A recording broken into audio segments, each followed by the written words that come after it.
channel Belajar Administrasi. Pada video kali ini kita akan belajar tentang komunikasi interpersonal.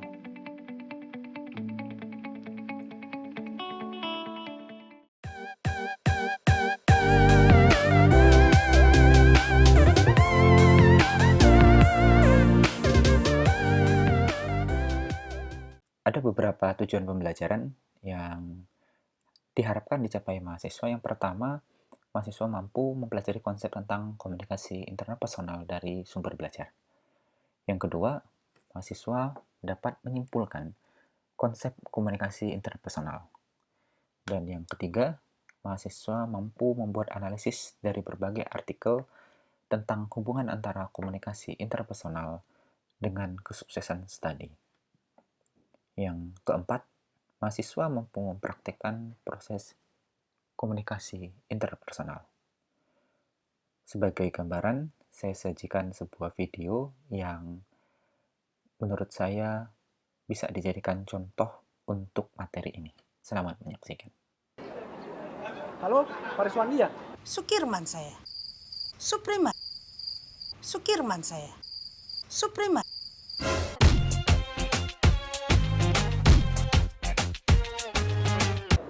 Lu udah ngerjain tugas Pak Riswandi belum? Ya, gue lupa bawa powerbank. Lu udah ngerjain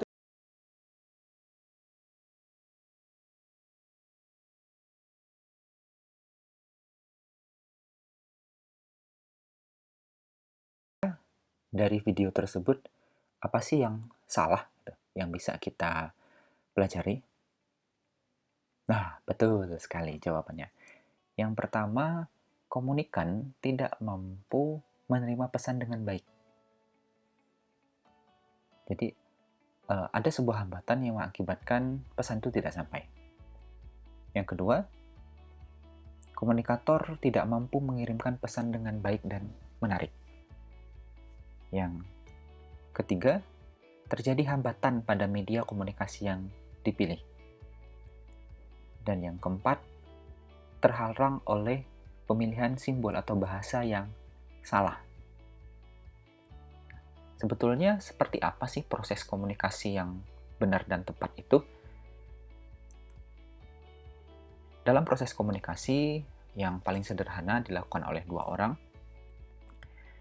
terdiri atas pengirim pesan atau komunikator dan penerima pesan atau komunikan. Proses pertama, komunikator memilih simbol. Simbol di sini bahasa yang dapat dimengerti oleh seorang komunikan. Setelah itu dia membuat pesan, kemudian dia langsung mengirimkan menggunakan media. Setelah itu proses pesan tersebut sampai kepada komunikan. Nah, di komunikan ini nanti ada proses decoding, mengartikan pesan atau menerjemahkan pesan yang disampaikan oleh komunikator. Setelah dapat apa yang disampaikan, kemudian komunikan mengirim umpan balik atau feedback kepada komunikator. Begitu secara singkat proses komunikasi yang efektif. Komunikasi interpersonal merupakan salah satu jenis komunikasi yang sering kita lakukan dalam setiap hari. Komunikasi interpersonal memiliki karakteristik yaitu terjadi antara satu orang ke orang yang lain. Langsung, tatap muka, dan isi pesannya itu merefleksikan karakter pribadi dari setiap individu yang memiliki hubungan dan peran sosial. Pendapat lain dikemukakan oleh Enjang juga komunikasi interpersonal itu merupakan komunikasi tatap muka antara dua orang yang memungkinkan setiap peserta menangkap reaksi yang didapatkan secara langsung, baik verbal maupun non-verbal. Berdasarkan dua pendapat di atas, dapat saya simpulkan bahwasannya komunikasi interpersonal itu terjadi antara satu orang ke orang lain. Yang kedua, berlangsung secara tatap muka atau langsung. Yang ketiga, verbal dan non-verbal. Keempat, lebih intim karena menggambarkan hubungan dan peranan sosial. Urutan komunikasi interpersonal. Berdasarkan beberapa sumber yang saya baca, ada 5 urutan terjadinya komunikasi interpersonal. Yang pertama, kearjenan 1. Maksudnya, komunikasi interpersonal itu dilakukan pada tingkatan paling rendah untuk membantu perkembangan intelektual dan sosial kita. Yang kedua, komunikasi interpersonal bisa membentuk identitas dan jati diri kita dalam bentuk komunikasi dengan orang lain. Ada tipikal orang yang kalau berbicara to the point. Ada tipikal orang yang berbicara ada improvisasinya atau basa-basinya. Yang ketiga, dalam rangka menguji realitas di sekeliling kita, serta menguji kebenaran kesan-kesan dan pengertian kita miliki tentang dunia sekitar kita. Pada saat kita berkomunikasi, kita bisa mencoba-coba gitu untuk berkomunikasi dengan orang secara interpersonal, sehingga kita mendapatkan kesan bahwasannya dia kalau topik A itu tertarik, tetapi kalau topik B itu tidak tertarik, dan lain sebagainya. Kemudian komunikasi interpersonal juga untuk sebagai kesehatan mental, karena ini berkaitan dengan kualitas komunikasi atau hubungan kita dengan orang lain. Semakin buruk komunikasi yang interpersonal yang kita miliki, kesehatan mental kita akan terganggu. Kita merasakan orang itu tidak akan mengerti apa yang kita omongkan dan tidak memahami kita. Yang terakhir, komunikasi interpersonal bisa mempengaruhi atau kita juga bisa dipengaruhi dari orang lain.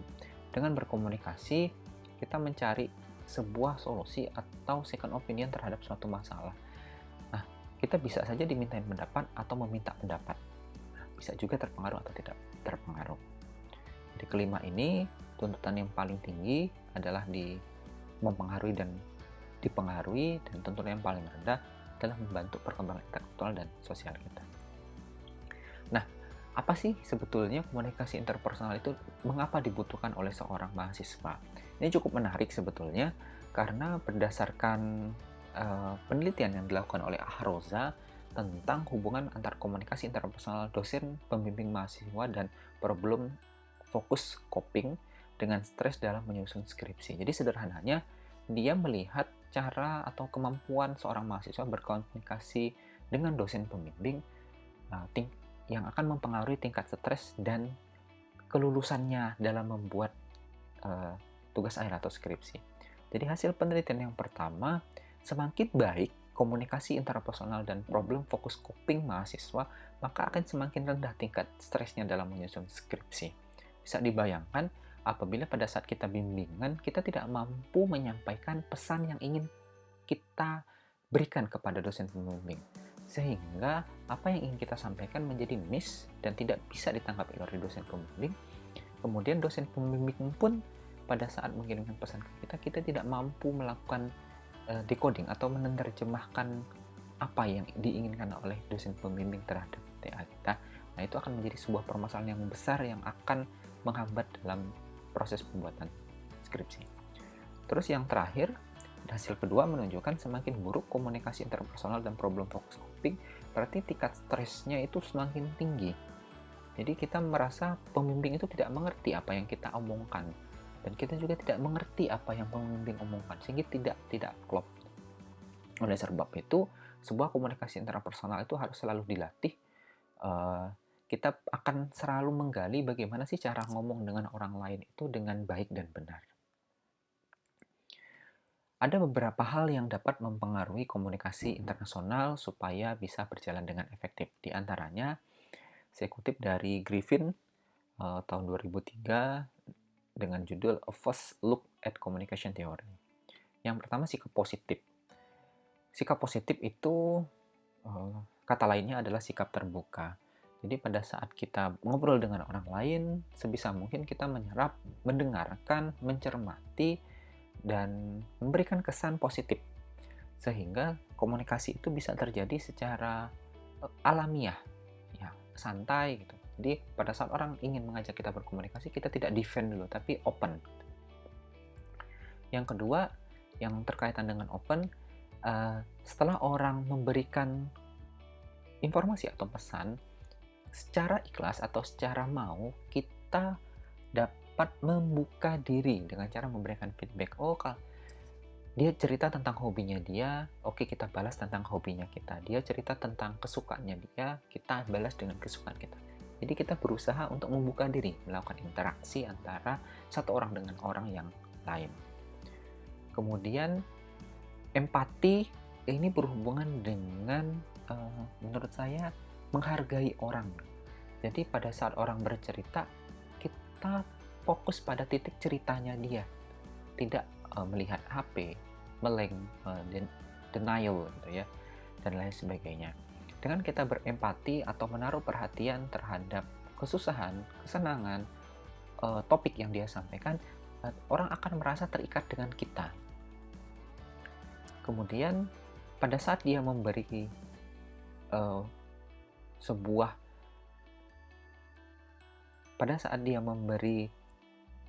petunjuk bahwa dia membutuhkan saran, kita berikan dia dukungan. Jadi sikap sportiveness ini sangat penting. Pada saat kita memberikan dia dukungan, orang akan semakin sangat dekat dan merasa kita itu mengerti akan dia. Yang terakhir adalah kesetaraan. Pada saat kita melakukan perbincangan antara satu orang dengan orang lain, jangan menganggap kita itu lebih tinggi dari dia atau pengetahuan kita lebih tinggi dibandingkan lawan bicara kita. Walaupun kenyataannya demikian, buatlah kita itu adalah orang setara. Contoh misalnya kalian mahasiswa, kalian ngobrol dengan anak SMA kelas 1 misalnya. Jadi jangan menganggap diri kalian itu punya pengetahuan yang luar biasa dibandingkan anak SMA kelas 1. Ya, pada saat kita ngobrol, topiknya apa, ya udah kita buat standar setara. Kalau kita rasa mempunyai pengetahuan yang lebih, turunkan berbagai macam encoding kita menuju dengan pemahaman decodingnya anak SMA kelas 1 tadi. Dalam hubungan interpersonal, di mana di dalamnya ada komunikasi interpersonal. Komunikasi interpersonal ini akan mempengaruhi sebuah siklus hubungan interpersonal dari mulai siklus pertama sampai siklus yang terakhir. Menurut Stewart dan Sylvia dalam Human Communication, dia menganalisa sebuah hubungan interpersonal yang terdiri dari 10 tahapan. 5 tahapan awal menuju kebersamaan, jadi semakin lekat gitu, dan 5 tahapan berikutnya menuju ke perpisahan atau coming apart. Jadi yang pertama itu ada initial, experimenting, intensifying, integrating, bonding, kemudian masuk ke coming apart atau tahap perpisahan, ada differentiating, circumscribing, stagnating, avoiding, dan terminating atau perpisahan. Masing-masing akan saya terangkan satu persatu berikut. Yang pertama adalah initiating. Nah, pada saat initiating ini adalah tahap memulai atau mendekati orang atau PDKT. Jadi pada saat ini kita ingin PDKT dengan seseorang, berarti topik pembicaraan kita yang kita pilih itu terbatas. Karena kenapa?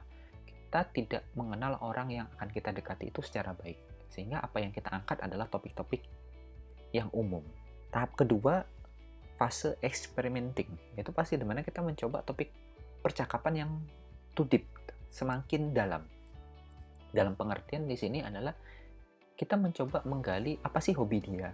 Nah, pada saat kita tahu hobi dia adalah misalnya memelihara kucing, nah kita buka topik tersebut. Sehingga dia merasa, oh kita memiliki kesamaan loh memelihara kucing gitu. Walaupun saya belum punya kucing gitu sekarang, tapi dulu pernah. Jadi itu yang digali.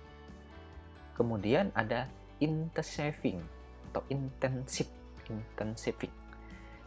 Penandaan awal keintiman, jadi sudah mulai bertukar informasi yang sangat intim lagi ke dalam. Misalnya dari hobi tadi, oh aku suka makan di sini, yuk kapan-kapan bareng makan. Oh aku hobi nonton ini loh, ya kamu hobi juga? Iya hobi. Jadi sudah mulai ke deep, jadi tidak malu lagi untuk membicarakan sebuah topik yang itu sifatnya semi rahasia atau kalau rahasia ya mungkin tidak, tapi semi rahasia itu sesuatu yang jarang kita kasih tahu ke orang lain secara terbuka. Nah, kita beritahu kepada orang yang sedang PDKT tadi karena sudah menjalin intensitivitas komunikasi. Kemudian yang selanjutnya tahap keempat yaitu pengikraran. Itu dalam tanda kutip mereka menganggap mereka adalah orang yang klop.